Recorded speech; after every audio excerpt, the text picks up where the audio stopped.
Paul, thanks for coming. That's all right. Nice. Good to see you. Thanks for coming. A lovely place to have it. And Lovely, beautiful. Aren't we lucky? a lot of people would be very jealous if they could see the sea down there. Like we Oh, indeed. Joe's going to send some pictures. Can you, obviously, this is Paul Kimberley, who is well known in St Agnes for all the great work he does, especially with defibrillators, and we're going to come on to that later on. But can you tell us a bit about yourself, Paul, your personal history? Yeah. Well, family's been here since 1687, I think. You're local enough then, aren't you? Yeah. Accepted you. Not me personally. I may look it to some people who've known me all my life. I've aged a bit, but certainly sort of grown up here, brought up in and around the village, the environment, the people, all the organisations. I love it. Love it. Beautiful place to sit. Fantastic people and amazing people. It's great. I just, none of the pods I've done, some of the stuff that comes up, I mean, the stuff that's going on in this village. It's constant. It's Every single day, there's something going on somewhere in the village or the parish area. People can get involved. It might not be everything to everybody's taste every day, but there's certainly something going on all the time. Well, I was saying to David Clues, our new vicar, when I first came down, I thought I'd be really trendy and go to the library, and Kay was there, and I know him very well now, but then I didn't. So I want to start a book group here. Oh, we'll sort it out, we'll get the books. And she got these things out, she's writing down what books. And I said, oh, there the other.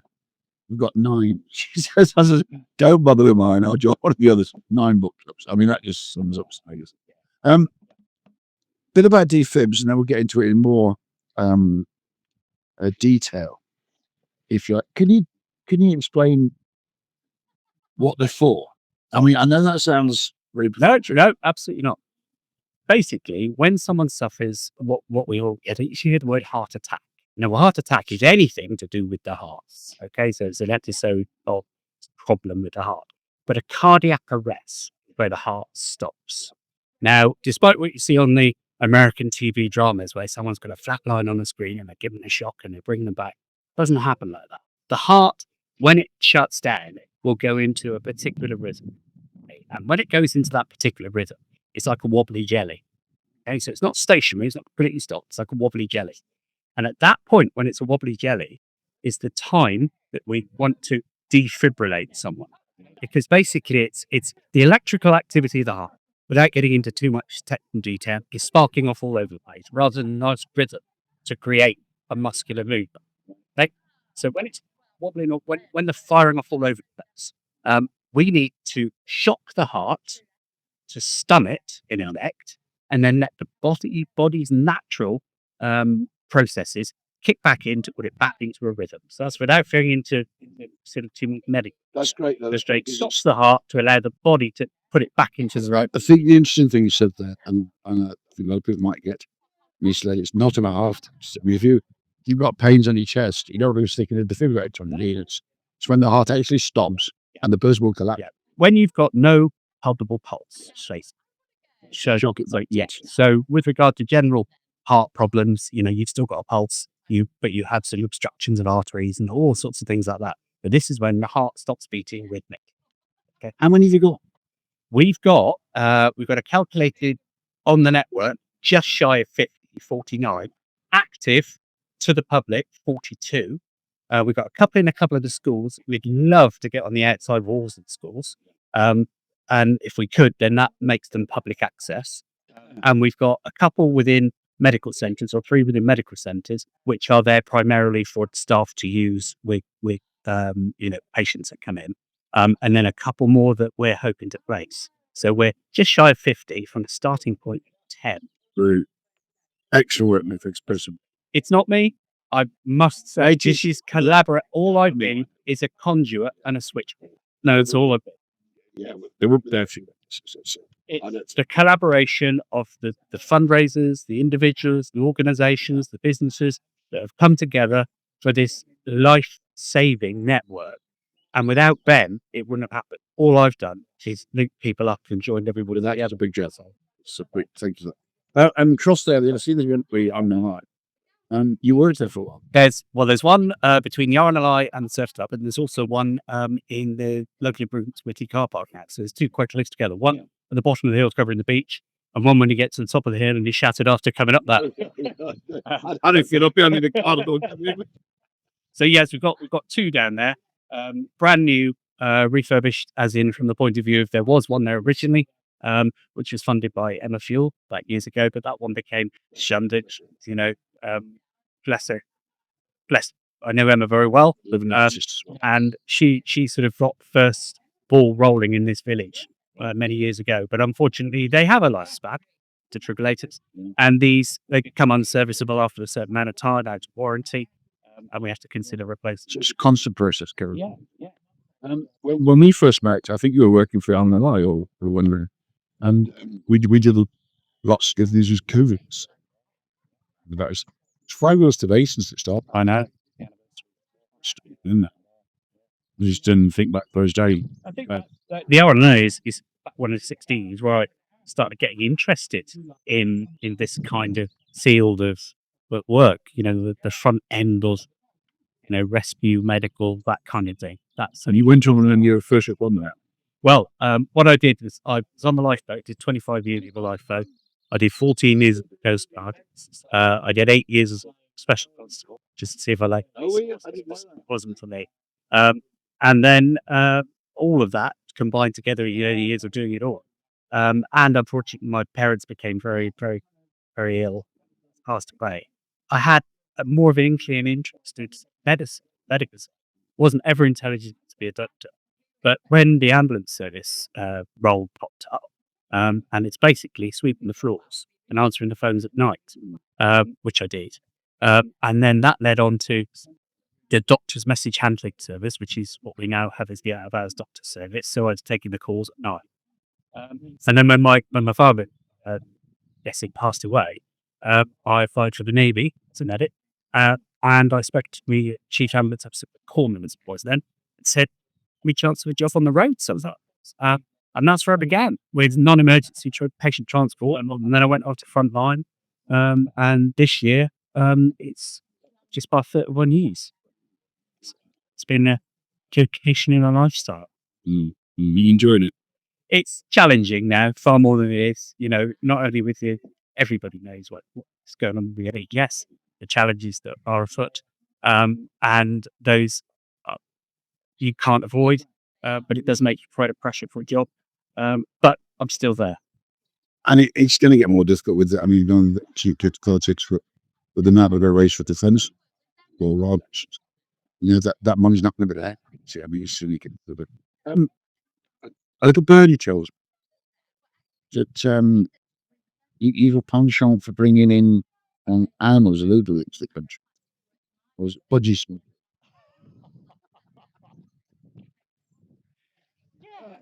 Okay.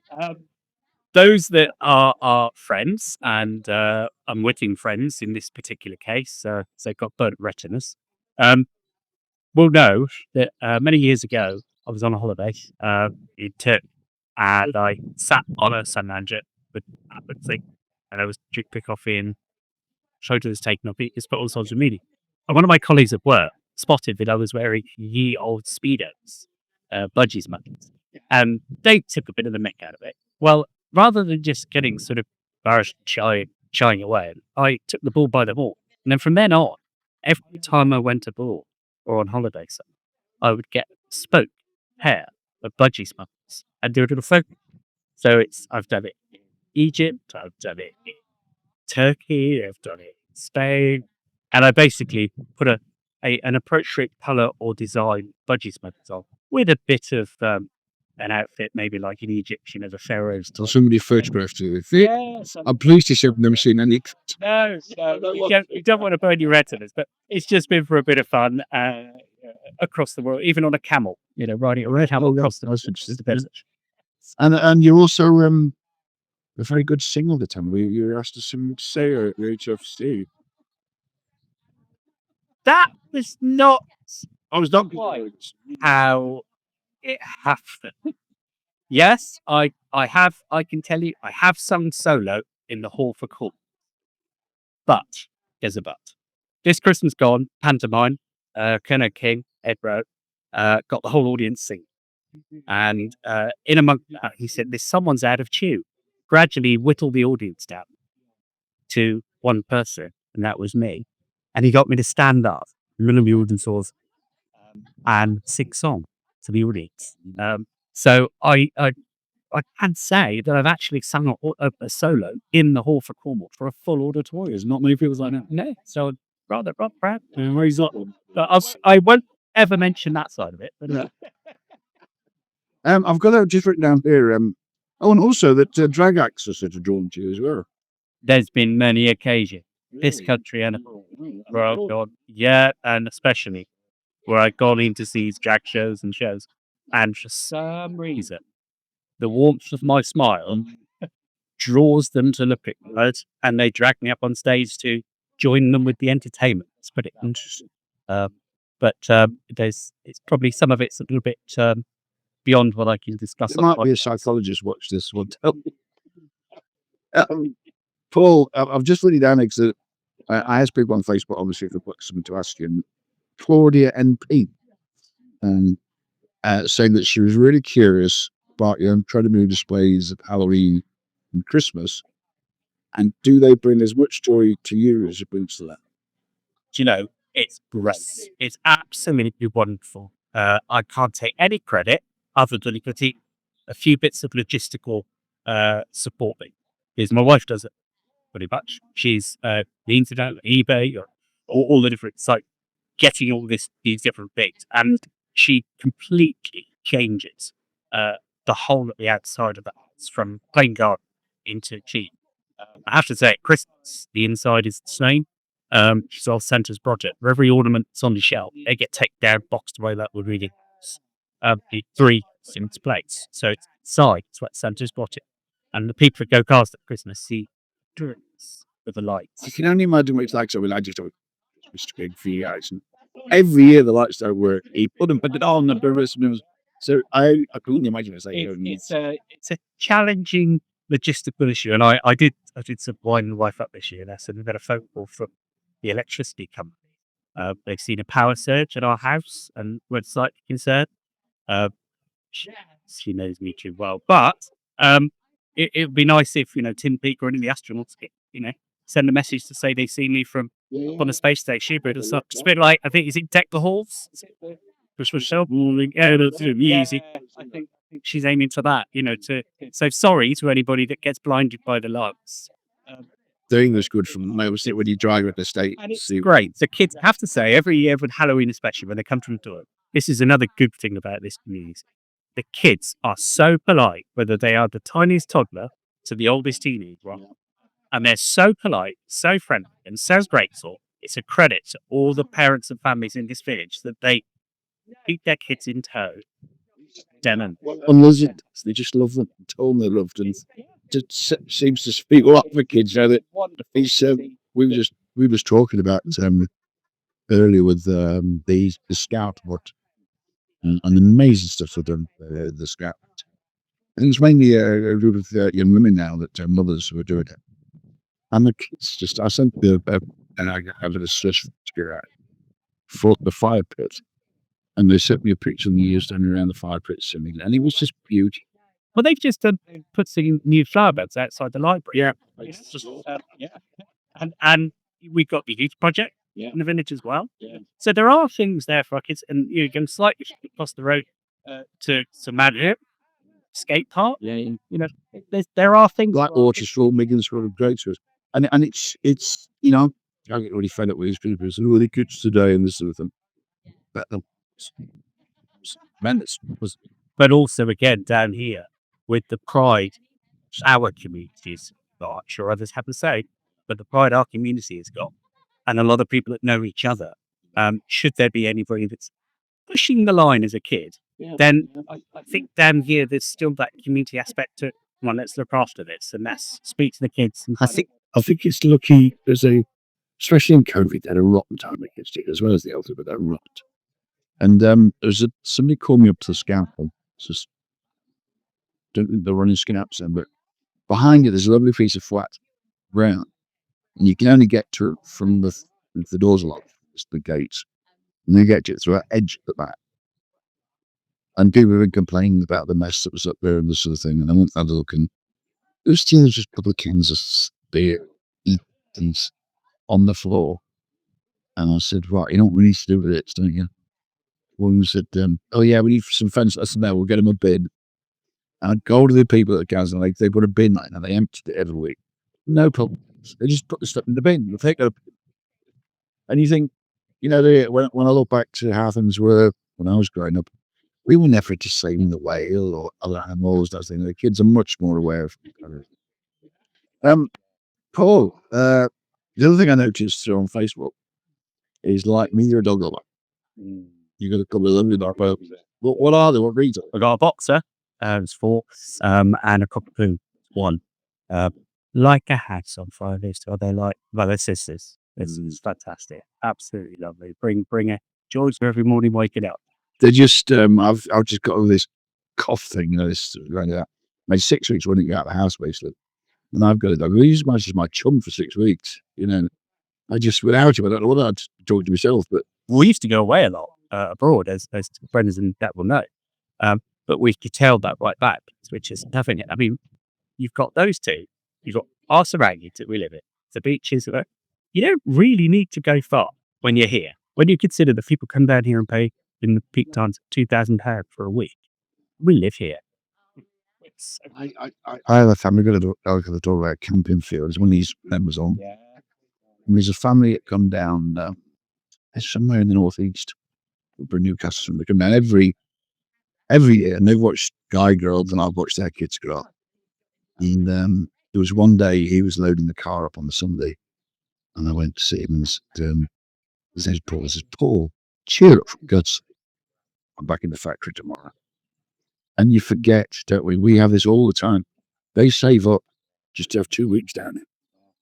You know, and thank God I don't feel sorry for my friends. And I absolutely do. When it's monsoony, you know, there's people around here in tents. they spend a fortune as well. It's just because the beaches are free on the. If you can't go on the beach, you rent. Oh, yeah. With things closing down around, a lot of my traditional childhood things, you know, the flambars and places like that, all closing down. It's such a shame.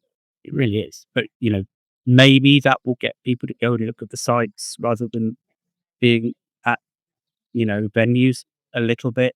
I suppose they're going to have to, because if there's venues. Well, they always, when the campers come down, if they're new, they'll always have 3 places on there. Padstow with Rick Stein, and the Eden Project, and Lenzo. And I'll say, yeah, okay, but I could probably give you 3 that are as good as him. The Lost Garden of Brigham, the fourth Kerner, the theatre beans, and and there's lots of really good seafood restaurants. You know, so But without sort of going to any place where you've got to spend money, you just, you know, 30 minutes or 45 minutes drive to, like, for example, a couple of years ago, the wife and I, we remember the last time we gave her in the Kleinhouse, and we just let's see pictures of it. And we went down there, and it's great. And you just drive, okay, you park in the car park, that's it. Huge. And it's, you know, and these are all down there. You know, hidden gems everywhere. Just in Roseland, the place like gorgeous. So you don't really need to spend money to go and see some beautiful spots that, you know, when we're going to the scenery just happen saying is very yeah. I mean, thank goodness my ancestors came down here for mining, because when they came down for mining back in the late 1600s, and my in the 7th great grandfather, or the matching right through to Richie, my dear grandfather, that some people know, Richie Beers. You know, if he hadn't, there's a funny story there. He was a coalman. Yeah, that was his trade. And he had a great spirit about him, that he wouldn't let anybody, the elders of the village had told him, he wouldn't, approaching Christmas, he'd go around to all his customers and check they had coal for Christmas. And if they didn't, make sure they had some. But on the other side of it, he's a local fireman. So one, he lit the fire, and the other, he put it out. Yeah, somebody who's known for that. That's really good. A bit more on defibs. How do we obviously we've got these things. These are popping up around the village now. People will see these shops. You don't get the money to you, Paul. Well, there's QR codes for those that know, or go onto the website, which is St Agnes defibrillators.org. Get onto that website, have a read, because what we've done with the website is not only about what we've done, but on there we put loads of people. The most common question are things like, "Can I be sued if I do something wrong?" Or "Where do I get trained?" Right. Well, we're offering, absolutely, the answers to those questions we've got on the website, and also on there we put some links on there for the CPR in 15 minutes. Okay, using a cushion at home. There's a video and it shows you how to do it. What is a defibrillator? How do you use it? And the new bleed control ports that you've got coming in around the area. How to use them? What they are. So there's training and information on that, and it's not heavy. There's 2 or 3 links, 3 or 4 links on there that just guide people to more information at understandable level. But with regard to training, I prefer to call it awareness, because training is when you're formally trained and certificated. We're not doing that, but we are going to do awareness sessions around the villages if so want to. So the website is the best place. The main thing for us now, for everybody, is you have to bear in mind that every single one of us, at some point in our life, our heart will start. Now that might happen in relation to a disease process where it's expected to happen and you're not going to be survived from that. But the majority of people are going to have heart stop at some point. There is a defibrillator nearby on it. That you start the heart. We had 2 successful resuscitations just in the last 6 months. It's not brilliant. So it is saving lives. But to sustain that, now we've got this network in place, needs money. Now, it's not saying, oh, we need money to turn and run. We need a basic amount to run each year because we've got to pay insurance. But the biggest hurt is putting some money in the kitty. So our children and our children will have the money in the kitty when the defib batteries die, or as I spoke about earlier with Emmett, and with defibrillator ceases to be a viable repair. Okay? Don't need to be the face. And that's not now. That's within the next 8 years, the next 16 years. But if the little money there, But if the money's in there, and then us as directors, which hopefully it will turn into a charity, will diversify, change into a charity in the next 12 months, that can then be taken on by the next generation of people in the village, where they don't do medicine wonder, is it's purely running the logistics of it. That can be then passed on and on and on and be here forever. Because let's face it, hearts will stop, known forever. That's the live bits. And if we can get some funding put in place, now the ways of doing that are one-offs. We don't really need much more equipment now. We're getting pretty saturated, certainly with users. But people can also put just £1 a month as a supporter, what we're calling an ambassador, in through our PayPal account. £1 a month, which is only £12 a year, which is nothing, or barely a bar of chocolate a month.